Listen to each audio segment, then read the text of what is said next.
We left off covering about Booth's acceptance in the church. And as I stated before, the church and society that was current, and it's even still true today, did not accept them because of their past. I know you probably know someone in your life where you've messed up, you've screwed up, you've fallen down so far that someone may not want to talk to you anymore. So he continued to encourage these people in a new spiritual direction, to challenge them to save others like themselves. And very soon, they started preaching and singing in the streets as a living testimony of the power of God. Let's forward on to 1867. This is the true beginning of what established the Salvation Army. He had 10 full-time workers. But by 1874, it had grown to over 1,000 volunteers and 42 evangelists, all serving under the name the Christian Mission. He assumed the title of General Superintendent, and his followers called him General, known as the Hallelujah Army. It spread out from East London into the neighboring areas and then other cities.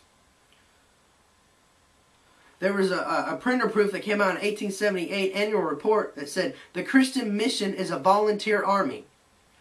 Crossing out the words volunteer army, he penned the Salvation Army. From those words became the basis of the foundation deed of the Salvation Army. We go on further. From that point forward, converts became soldiers of Christ, or now known as Salvationists. They launched an offensive attack to reach souls, to talk to people throughout the British Isles. Some cases actually having real battles against organized gangs, crimes, and people mocked them and beat them. In spite of the violence and persecution, more than 250,000 people were converted under the ministry of the Salvation Army between 1881 and 1885. The Army, we forward on into the United States. Lieutenant Eliza Shirley, or Eliza Shirley, depends on how you want to say that, and that's a woman, left England to join her parents, who immigrated to America in search for work. In 1879, she held the first Salvation Army meeting in America, in Philadelphia. Salvationists were received they received like crazy. They accepted it. They're like, hey, I've never heard this unconventional wisdom before. So she wrote to General Booth, begging for help, reinforcements. But as the more reports come from America overseas, in 1880, he sent a group to help in America. March 10th, 1880, Commissioner George Scott Railton and 7 women officers knelt on the dockside at Battery Park, New York City, to give thanks for their safe arrival. It was the first official meeting on the street, and they were met by very crazy things, just as it was in Great Britain. They were ridiculed, they got arrested for their beliefs here in America in 1880, and attacked.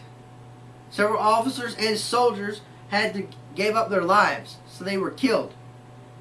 3 years later, Railton and other Salvationists expanded their missions and worked in California, Connecticut, Indiana, Kentucky, Maryland, Massachusetts, Michigan, Missouri, New Jersey, New York, Ohio, and Pennsylvania.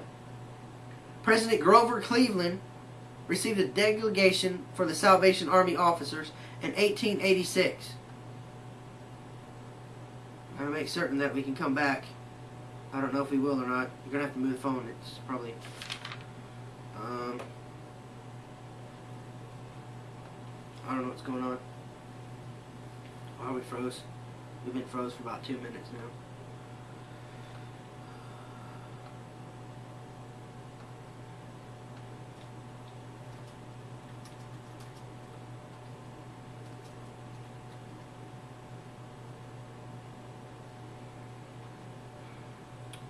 Well, let's take a break and we'll fix the problem and come back, okay?